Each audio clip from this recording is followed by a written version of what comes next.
Mari kita berdoa sebelum kita dengarkan firman Tuhan. Kami bawa seluruh hidup kami kepadamu ya Tuhan. Kami siap untuk dibimbing, diarahkan, dan bahkan disempurnakan kembali oleh firman Tuhan. Biarlah iman, pengharapan, dan kasih kami lebih kuat, tapi juga lebih murni di hadapan Tuhan. Kau berbicara bagi setiap kami, biarlah terjadi terobosan atas setiap hidup kami, bahkan keluarga kami, saat kami mendengarkan firman Tuhan dan mendasarkan hidup kami atas firman Tuhan. Berbicaralah Engkau bagi kami semua, kami siap untuk mendengarkannya. Dalam nama Yesus Kristus, haleluya, amin. Saat ini kita akan belajar bersama-sama seri khotbah tentang terobosan kesatuan keluarga. Dan saat ini kita sudah ada di seri yang kedua, terobosan kesatuan keluarga. Kita bersama-sama melihat bahwa pentingnya kesatuan atau terobosan kesatuan keluarga.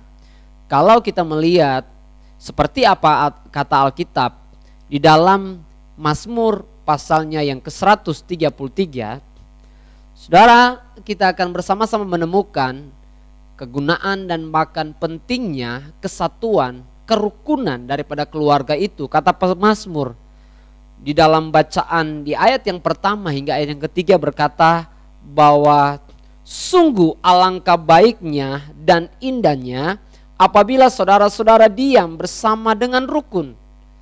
Seperti minyak yang baik di atas kepala meleleh ke janggut, yang meleleh ke janggut Harun dan ke leher jubahnya.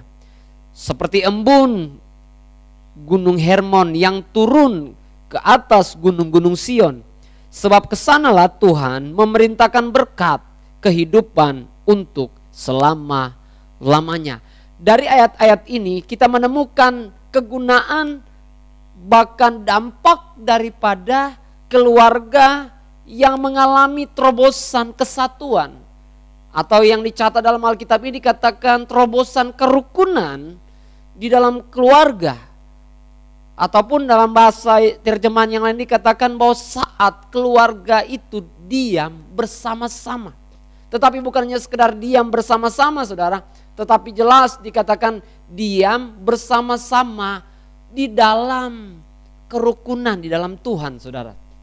Jadi dari ayat-ayat tadi kita bisa melihat bahwa ketika dikatakan sungguh alangkah baiknya, ternyata keluarga yang bersatu itu bukan hanya keluarga itu saja yang akan mengalami kebaikan saudara, tetapi orang-orang yang di luar akan bisa melihat di mana keluarga yang bersatu itu ada banyak kebaikan yang mereka alami saudara.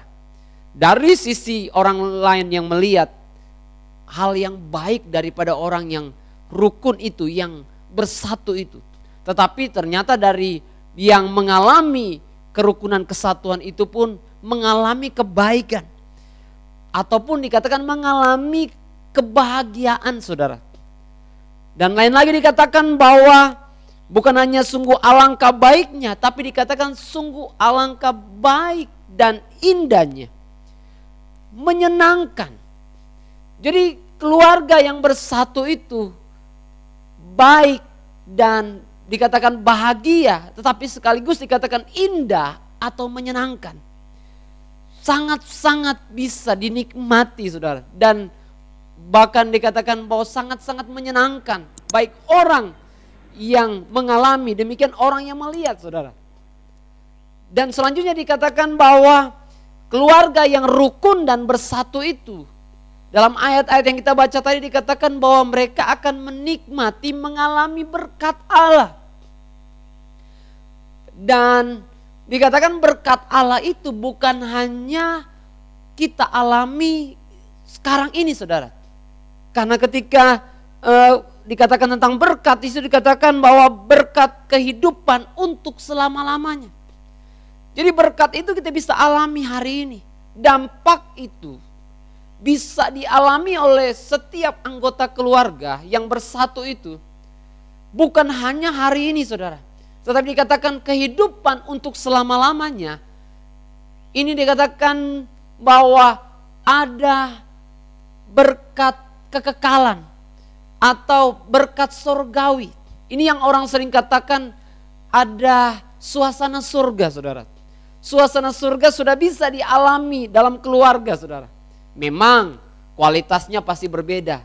Tetapi dua dampak ini kita akan alami. Dampak berkat hari ini, suasana surga hari ini. Tetapi nanti kita akan menikmati dampak daripada surga yang sejati itu. Tetapi paling tidak suasana yang sangat-sangat menyenangkan itu kita bisa mulai alami saudara.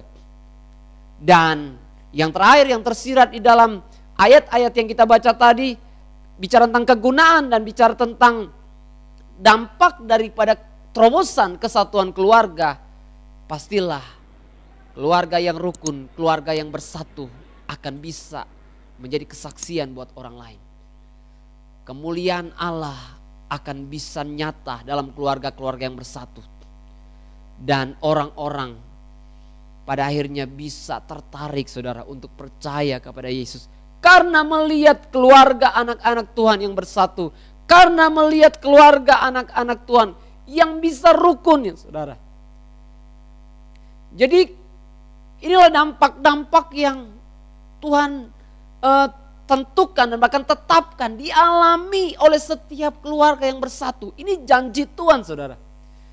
Dialami oleh keluarga-keluarga yang mengalami terobosan kerukunan dalam keluarga. Sehingga hari ini kita akan belajar bersama-sama saudara. Keluarga yang mengalami terobosan kesatuan seperti apa saudara? Wujud konkretnya kesatuan itu.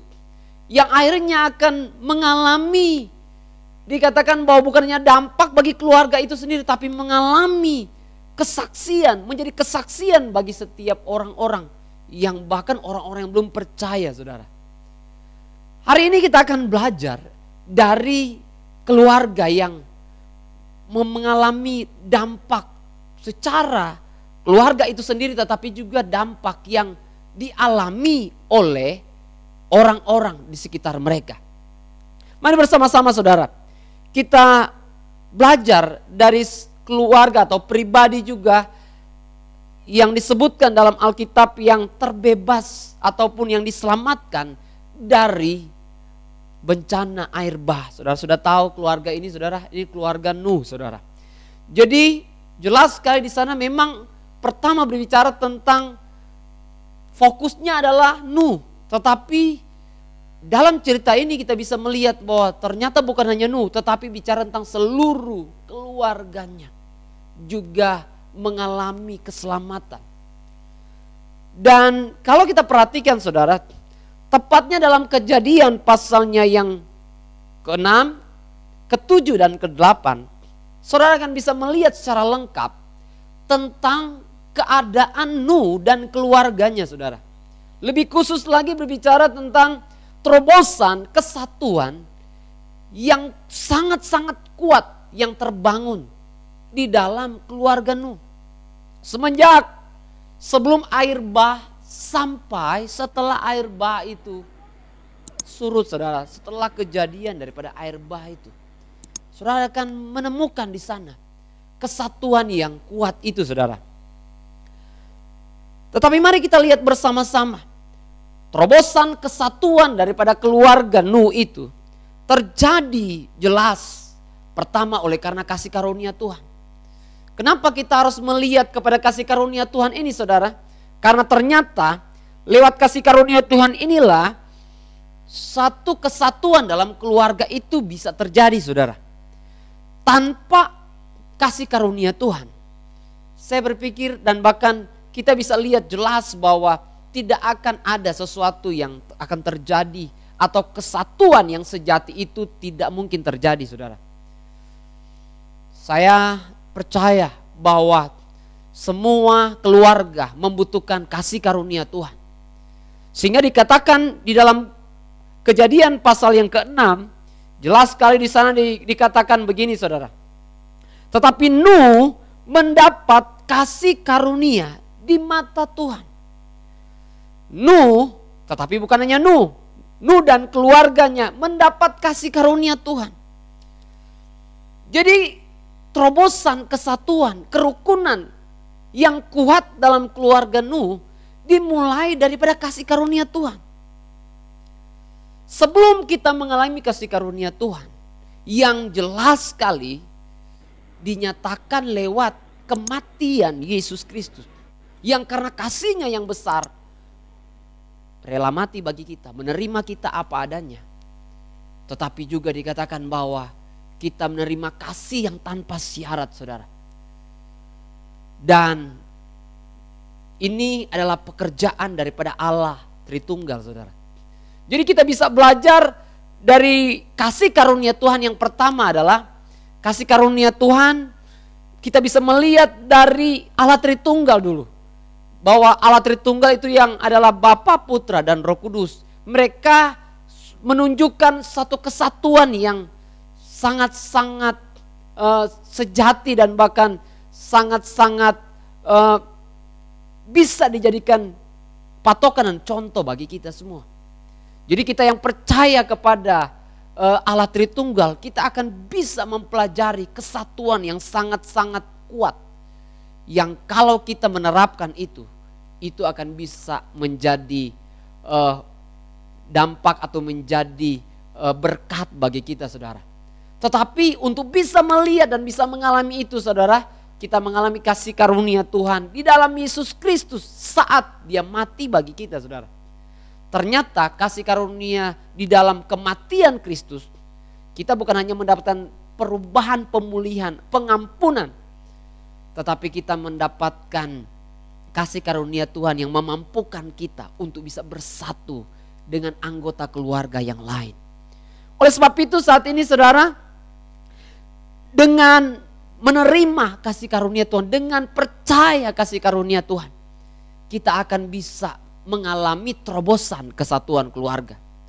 Jadi kalau mau mengalami kesatuan keluarga, masing-masing anggota keluarga harus percaya kepada Yesus Kristus saudara. Jadi akhirnya kesatuan dalam Kristus ini benar-benar bisa terjadi. Dan baru yang berikut kita bisa lihat dalam ayat yang ke-9 sampai yang ke-22 dalam pasal yang ke-6 tadi. Dikatakan bahwa Tuhan memilih Nuh dan keluarga juga karena respon mereka pada kasih karunia Tuhan. Jadi bukan hanya saja mereka percaya kepada kasih karunia Tuhan, tetapi dikatakan bahwa mereka juga merespon dengan benar kepada kasih karunia Tuhan itu. Mereka memiliki respon yang memadai kepada kasih karunia Tuhan.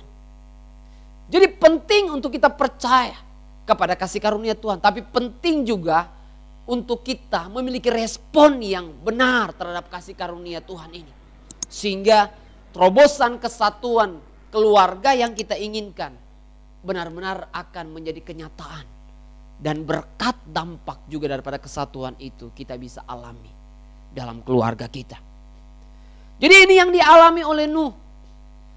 Dan kita akan melihat dengan jelas dari pada respon ini yang dinyatakan lewat setiap keberadaan daripada bagaimana Nuh dan keluarga menjalankan keluarga mereka saudara.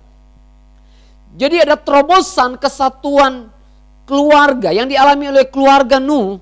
Yang pertama, kalau saudara perhatikan di ayat yang ke-9, di sana dikatakan begini saudara, dalam Kejadian tadi pasal yang ke-6 ayat yang ke-9. Inilah riwayat Nuh. Nuh adalah seorang yang benar dan tidak bercela di antara orang-orang sesamanya. Dan Nuh itu hidup bergaul dengan Allah. Dengar baik saudara, bahwa Nuh dikatakan bahwa keluar memiliki kesatuan di dalam mengejar yang namanya pertumbuhan iman. Dan pertumbuhan iman dinyatakan lewat karakter-karakter yang spesifik yang khusus dikatakan bahwa mereka dipandang Allah sebagai orang yang benar. Dan dipandang Allah berbeda dengan orang-orang sesamaan mereka. Mereka hidup tanpa celah dan hidup benar. Dan inilah sebetulnya yang dikatakan tujuan daripada iman kita. Ketika kita berkata kita beriman, kita harus sampai mengalami yang namanya perubahan dalam karakter hidup kita. Tetapi ketika kita bicara tentang keluarga, kita bukan hanya berbicara tentang satu pribadi yang mengejar perubahan karakter ini. Tetapi seluruh anggota keluarga harus bersatu seperti keluarganya Nuh untuk bisa memiliki yang namanya karakter, perubahan karakter ini. Jadi Nuh bersama dengan istri anak-anaknya mengejar hidup yang berbeda ini. Hidup yang mengalami perubahan di dalam cara berpikir mereka. Cara hidup mereka. Yang mereka selalu arahkan dan bahkan selalu pertimbangkan sesuai dengan apa yang berkenan kepada Tuhan. Dan terobosan inilah yang Tuhan mau terjadi di dalam kesatuan keluarga kita saat keluarga kita, seluruh anggota keluarga kita mulai bersatu dalam hal mengejar perubahan karakter ini. Hal ini juga yang disebutkan di dalam ayat, di dalam pasal yang ke-7 ayat yang pertama dikatakan begini. Lalu berfirmanlah Tuhan kepada Nuh, masuklah ke dalam bahtera itu engkau dan seisi rumahmu, sebab engkaulah yang kulihat benar di hadapanku di antara orang zaman ini. Tuhan memandang Nuh sebagai orang yang benar di antara orang-orang sezamannya. Tidak gampang saudara hidup di dalam zaman yang dialami oleh Nuh dan keluarganya. Tetapi Nuh tetap mempertahankan keberadaan untuk hidup benar di hadapan Tuhan. Karena memang mereka sepakat bersatu untuk tetap hidup menyenangkan Tuhan. Sepakat bersatu untuk mengejar perubahan karakter. Sampai Tuhan sendiri yang dikatakan bahwa Tuhan melihat sendiri bahwa memang mereka benar dibandingkan dengan orang-orang sesamaan mereka. Jadi ini hal yang pertama, terobosan kesatuan keluarga yang dialami keluarga Nuh, saudara. Jadi mereka bersatu dalam mengejar perubahan karakter atau pertumbuhan iman yang dibuktikan lewat perubahan karakter. Dan yang kedua, saudara, keluarga yang bersatu dalam mengerjakan panggilan atau dalam menjalankan panggilan Tuhan. Ketika saudara melihat di dalam Kejadian pasal yang ke-6 ayat yang ke-14 maksudnya sampai ayat yang ke-22. Kejadian pasal yang ke-6 ayat yang ke-14. Saya baca bagi kita semua, dikatakan begini, buatlah bagimu sebuah bahtera dari kayu gofir. Bahtera itu harus kau buat berpetak-petak dan harus kau tutup dengan pakal dari luar dan dari dalam. Beginilah engkau harus membuat bahtera itu, 300 hasta panjangnya, 50 hasta lebarnya, dan 30 hasta tingginya. Dan buatlah atap pada bahtera itu, dan diselesaikannya bahtera itu sampai sehasta dari atas. Dan pasanglah pintunya pada lambungnya, dan buat bertingkat bawah, tengah, dan atas. Dan kita lihat saja di ayat yang terakhir, saudara, ayat yang ke-22 berkata, lalu Nuh melakukan semuanya itu tepat seperti yang diperintahkan Allah kepadanya, demikian dilakukannya. Atau mari kita bandingkan di dalam Kejadian pasal yang ke-7 ayat yang ke-5. Di sana juga disebutkan begini, saudara. Lalu Nuh melakukan segala yang diperintahkan Tuhan kepadanya. Jadi keluarga Nuh, baik pribadi Nuh maupun istri dan anak-anaknya, bahkan dikatakan anak mantunya, semua bersepakat untuk menjalankan misi Tuhan atau panggilan Tuhan. Tidak gampang saudara ketika Nuh dan keluarga bersepakat. Karena mereka mendapatkan ocehan dari orang-orang di sekitar mereka. Ketika mereka membuat bahtera, yang bahtera itu bukan bikin di pantai saudara. Bahtera ini disuruh bangun di atas gunung. Pasti anak-anak Nuh kemana-mana dicelah. Kok bikinnya di atas gunung?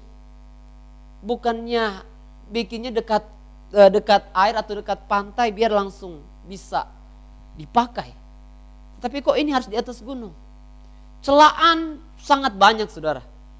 Dialami mungkin oleh istri Nuh ketika ke pasar mengalami cibiran dari orang. Jadi untuk bisa menjalankan misi Tuhan waktu itu. Apalagi ketika mereka harus mengajak orang-orang untuk bertobat dan karena akan ada musibah banjir yang besar yang akan datang. Tantangannya luar biasa. Tapi mereka bisa tetap bersatu saudara. Dalam membuat bahtera mereka bersatu. Dalam mengumpulkan setiap binatang-binatang yang ditentukan oleh Allah juga. Mereka tetap bersatu. Tetapi saya percaya dalam mereka mengajak orang lain juga untuk mari bersama-sama dengan mereka. Itu pun mereka bersatu. Mereka menginjil bersama-sama. Jadi istri menginjil, anak-anak menginjil. Semua menginjil. Membawa orang-orang untuk bertobat, saudara. Dan saya percaya saat-saat inilah saat-saat di mana ketika kita mengalami masalah, kita tidak boleh kendor dalam hal penginjilan, saudara. Bahkan saya percaya bahwa ketika Tuhan izinkan segala sesuatu, bahkan hal yang buruk terjadi sekalipun, itu bukan akhirnya kita berkata bahwa ini bukan waktu yang tepat untuk menginjil. Saya percaya terbuka banyak hati orang-orang hari-hari ini dengan Injil Tuhan. Karena apa? Orang-orang mau kepastian hari-hari ini. Dan kita-kita yang mengerti kepastian itu hanya dalam Yesus Kristus. Mari kita dengan kreatif yang pasti. Dengan hikmat Tuhan pasti. Dengan otoritas Roh Kudus dalam diri kita yang memimpin kita. Biarlah kita juga mulai menjalankan misi untuk bagaimana pribadi-pribadi, tetapi juga keluarga-keluarga boleh dipulihkan, boleh diselamatkan, boleh menjadi bersatu di dalam Tuhan. Keluarga Nuh mereka tidak egois saudara. Kalau mereka bersatu, mereka mengerti bahwa kesatuan keluarga itu mereka sudah alami dampaknya. Mereka juga mau ada pribadi-pribadi yang mengalami kasih karunia Tuhan. Tetapi akhirnya juga mereka menginginkan keluarga-keluarga mengalami kasih karunia Tuhan. Sehingga terjadi di mana keluarga-keluarga diberkati, lebih khusus diselamatkan di dalam Tuhan. Itu yang kedua. Dan yang ketiga saudara. Keluarga Nuh adalah keluarga yang bersatu dalam membangun mezbah keintiman dengan Tuhan. Kalau kita lihat dalam ayat yang ke-9 dalam Kejadian pasal 6 tadi disebutkan bahwa selain disebutkan Nuh adalah orang yang benar, orang yang tidak bercelah, tetapi dikatakan Nuh hidup bergaul dengan Allah. Nuh menjadi representasi daripada perwakilan daripada keluarga yang dinyatakan jelas oleh Alkitab bahwa Nuh dan bahkan keluarganya mereka adalah orang-orang yang bergaul dengan Allah. Ternyata kalau kita melihat kebenaran ini dari nenek moyang daripada Nuh pun sudah disebutkan bahwa nenek moyang mereka adalah orang-orang yang bergaul dengan Allah. Kita melihat dikatakan dimulai dari Henok, Lamek. Mereka adalah orang-orang yang bergaul dengan Allah. Dan Nuh melihat ini. Dan akhirnya Nuh juga bisa menurunkan ini, memberikan teladan ini kepada keluarganya saudara. Jadi Nuh dipandang Tuhan sebagai orang yang bergaul dengan Allah. Yang intim dengan Allah. Dibuktikan dengan apa saudara? Dari semenjak Nuh diperintahkan Tuhan untuk membuat bahtera, Nuh dikatakan oleh Tuhan bahwa Nuh sudah bergaul dengan Allah. Tetapi lebih lagi ketika terjadi lockdown atas keluarga Nuh. Kenapa saya katakan lockdown? Karena waktu Nuh masuk bersama dengan keluarganya di dalam bahtera itu. Bayangkan Alkitab mencatat kurang lebih dikatakan 200 atau mungkin sampai 300 hari mereka ada di bahtera. Mereka terputus dengan akses keluarga-keluarga yang lain. Kesibukan-kesibukan dan bahkan hiburan-hiburan yang lain mereka terputus. Dan kita bisa pastikan bahwa mereka hanya terhubung dengan Tuhan saja. Waktu mereka mengalami lockdown di bahtera, mereka sebetulnya mengerti bahwa ini saatnya mereka mencari Tuhan. Jadi bayangkan hampir perkiraan 200 sampai 300 hari mereka ada di sana. Hari-hari ini kita sudah berapa lama mengalami lockdown, saudara? Atau kalau istilah kita adalah di Indonesia adalah PSBB. Mengalami banyak di rumah, saudara. Sebetulnya ini menjadi suatu panggilan bagi kita untuk kita membangun keintiman dengan Tuhan. Bukan hanya secara pribadi tapi juga keluarga kita. Membangun mesbah keluarga lebih tepatnya. Jadi ini menjadi tantangan sebetulnya waktu lockdown ini, waktu PSBB atau waktu banyak di rumah. Ini menjadi tantangan untuk keluarga kita mengambil waktu yang banyak untuk bersekutu dengan Tuhan. Tetapi juga ini menjadi suatu evaluasi bagi kita. Apakah selama masa-masa banyak di rumah ini kita banyak bersama-sama dengan keluarga datang kepada Tuhan? Ini menjadi evaluasi yang penting bagi kita. Kita sudah masuk dalam new normal, saudara. Tetapi apakah betul-betul sudah terbangun satu hubungan dengan Tuhan? Bukannya secara pribadi tapi dalam keluarga kita dengan Tuhan. Karena ini akan menjadi modal bagi kita, akan menjadi energi bagi kita untuk memasuki new normal ini. Kehidupan yang masih banyak tantangan yang akan kita alami, saudara. Tetapi kalau kita sudah membangun hubungan dengan Tuhan. Sama seperti Nuh yang membangun mesbah bagi Tuhan. Bukan hanya waktu sebelum dia membangun mesbah. Membangun bahtera maksudnya. Tapi setelah dalam bahtera. Dan bahkan Alkitab mencatat dengan jelas. Semenjak keluar dari bahtera juga. Kalau saudara perhatikan dalam pasal yang ke-8 ayat yang ke-20. Dikatakan begini. Lalu Nuh mendirikan mesbah bagi Tuhan. Dari segala binatang yang tidak haram. Dan dari segala burung yang tidak haram. Diambilnyalah beberapa ekor. Lalu ia mempersembahkan korban bakaran di atas mesbah itu. Itu terjadi saat mereka keluar dari bahtera. Betul-betul hal yang pertama mereka tahu. Prioritas yang utama mereka tahu. Harusnya ketika kita hari-hari ini sudah banyak berkumpul dengan keluarga di rumah. Kita mulai tahu prioritas kita, saudara. Semenjak kita memasuki new normal ini bersama dengan keluarga kita. Kita harus memulai dengan Tuhan. Mengetahui bahwa kita harus mendahului segala sesuatu dengan Tuhan. Karena apa? Kita sudah dilatih untuk bisa untuk melibatkan Tuhan. Bahkan mengutamakan Tuhan. Terhubung dengan Tuhan selama beberapa bulan ini, saudara. Hampir 3-4 bulan, saudara, kita sudah hari-hari ini banyak di rumah, saudara. Terkumpul dengan keluarga di rumah. Tetapi biarlah hari-hari ini, saudara, kita mulai belajar sekali lagi evaluasi. Dan kalau ada yang belum memulai, saudara, saudara bisa memulai sekarang, saudara. Tidak ada kata terlambat, saudara. Ajak istri, ajak suami, ajak anak-anak. Mari bangun mesbah keluarga, mesbah di dalam rumah tangga kita. Mesbah kehadiran Tuhan, saudara. Di sanalah kita berdoa. Di sanalah kita memuji, menyembah Tuhan. Saat kapan, saudara? Saat kita ada banyak di rumah, saudara. Banyak waktu di rumah.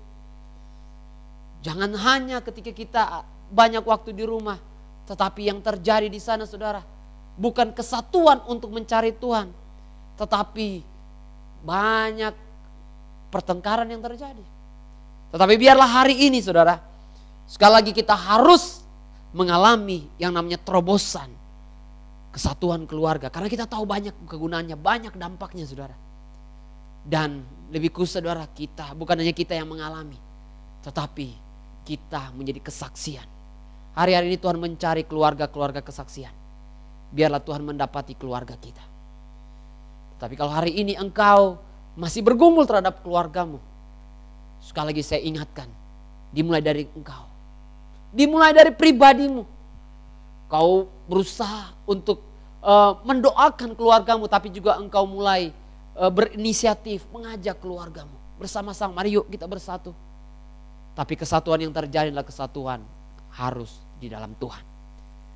Amin buat firman Tuhan. Mari bersama-sama kita berdoa. Kita menyambut setiap kebenaran firman Tuhan ini. Dan bahkan kita menyerahkan seluruh keluarga kita ke dalam tangan Tuhan. Tuhan, kami bawa hidup kami, tetapi juga kami bawa keluarga kami di hadapan Tuhan. Biarlah Tuhan, semua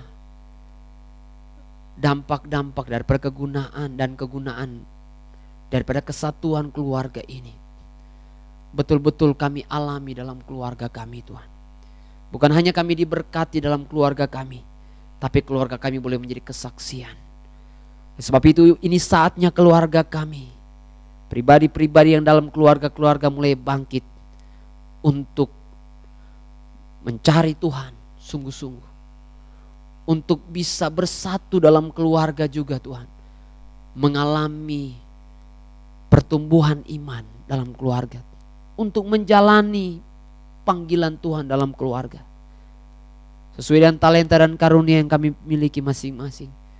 Tetapi juga untuk supaya kami boleh mulai membangun mesbah keluarga dengan kuat dalam keluarga kami masing-masing. Tuhan berikan kami kesempatan hari-hari ini. Biarlah kami akan gunakan itu untuk kesatuan keluarga yang lebih kuat dari sebelumnya ya Tuhan. Inilah ya Tuhan sekali lagi hidup kami dan keluarga kami. Mohon berkat Tuhan atas hidup kami bahkan keluarga kami. Dalam nama Yesus Kristus. Haleluya. Amin.